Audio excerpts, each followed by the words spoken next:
Hey everyone, welcome to another entry in I Effin Love Cinema.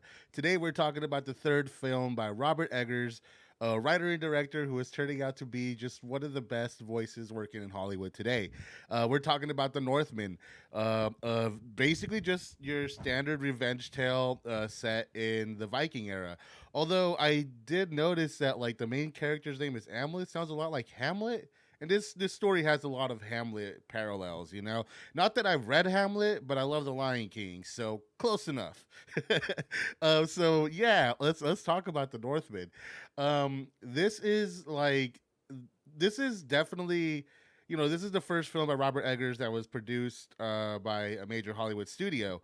And you definitely feel that, not in the bad way by any means.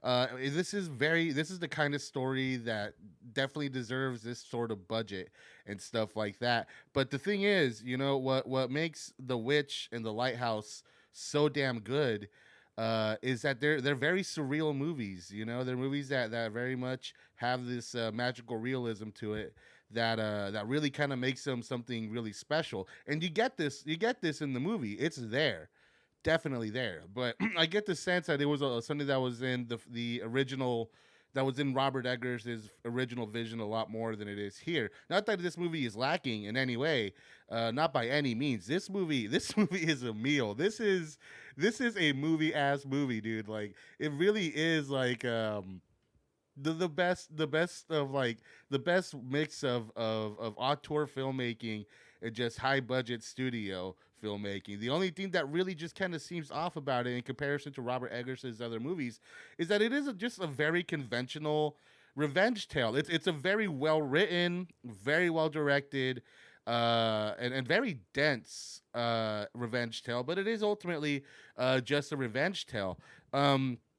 That's not to say that this movie is overly simplistic by any means. Like the way that this film does play with what magical realism and surrealism that it has is incredibly incredibly effective, and definitely kind of like keeps things keeps things interesting and all that. And another thing this movie does really well is that it's very succinct. Like I was really impressed by it feels like you're getting a 3 hour movie like in a 2 hour package, because this movie manages to say a whole lot with very simple images, and the story just propelled forward very interestingly. What I really enjoyed about this movie is that it's sort of a story about Amleth kind of regaining control over his life, and accepting his fate as a man in doing so. And to me, the best parts of the movie, especially in the second half, is when he does start to be more of an active protagonist, because he spends most of the first well, okay, so the first half of the movie, he's not necessarily passive by any means. He's a very he is a great example of a main character who drives the plot forward and all that. But for reasons that I won't get into here, he is a lot more passive.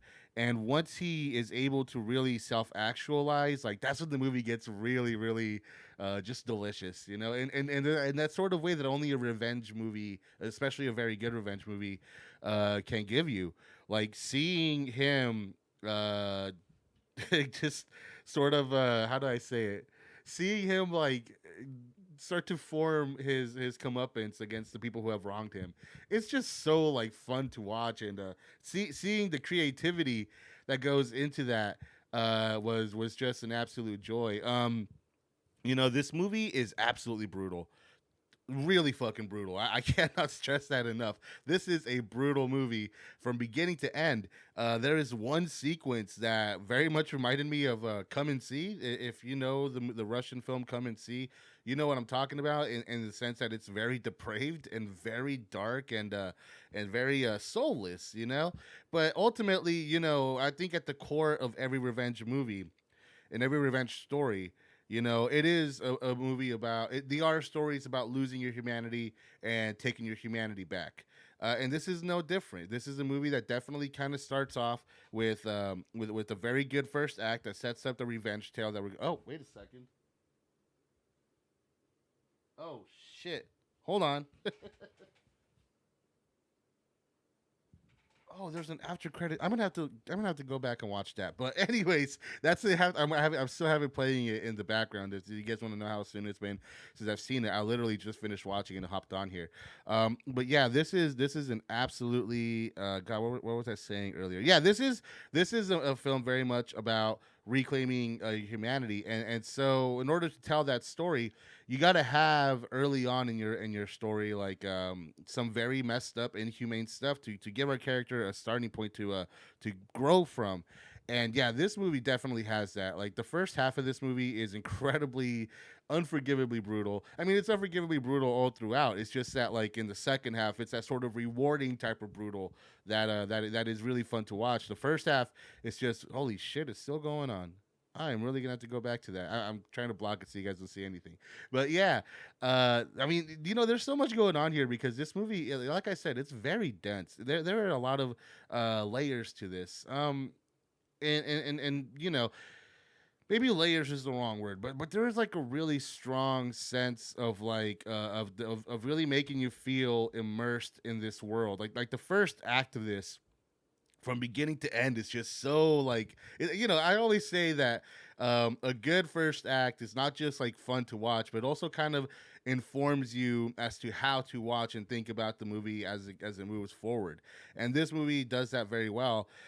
Because yeah, the first half is very memorable. It's very like it's like it's really fun too. Like it's the lightest part of the movie, and it's really really entertaining to watch. But it definitely contains a lot of that, a lot of the brutality, a lot of the sort of like the themes of family and the threads of fate. That's all there from the very beginning. But especially what I like in the first act is the surrealness of it. There is a hallucinogenic trip, which I don't think is spoiling much, which is just like really it actually kind of reminded me of the witch, like the end of the witch specifically. It has a real strong callback to that. And Anya Taylor Joy.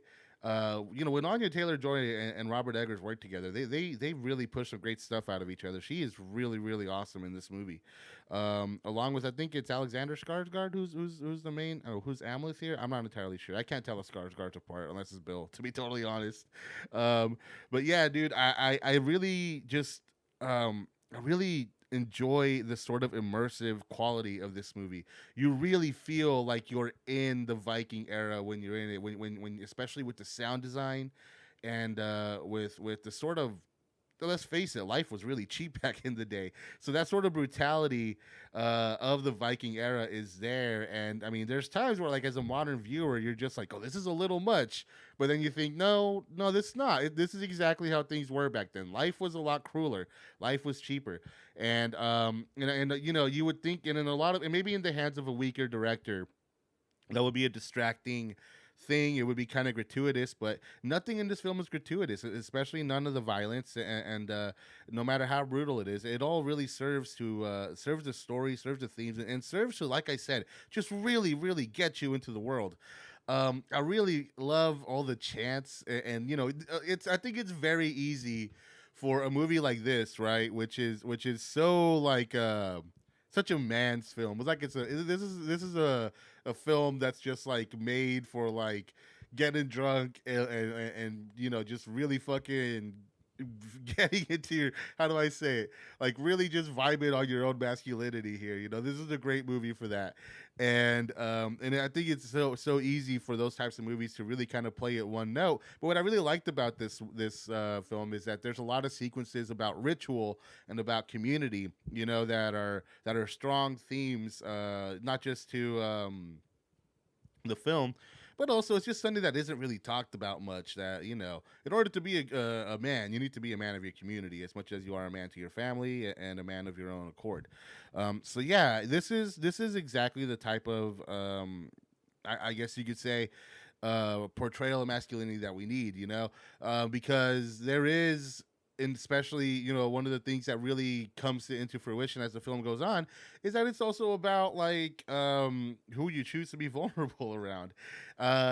This is really just a very rewarding film, a very fun, entertaining film to watch. I mean, like I said, you could really feel the studio getting its fingers into into Robert Eggers' vision here, but a lot of the times that turns out really crappy. But to me, this is a great example of a good, excuse me, good healthy partnership between this bold visionary director and a studio that wants to get its money back. Because yeah, this is just some good shit. Like Robert Eggers, I don't understand people who don't like his stuff, because his movies are just on a very basic level just entertaining. They're just entertaining to watch.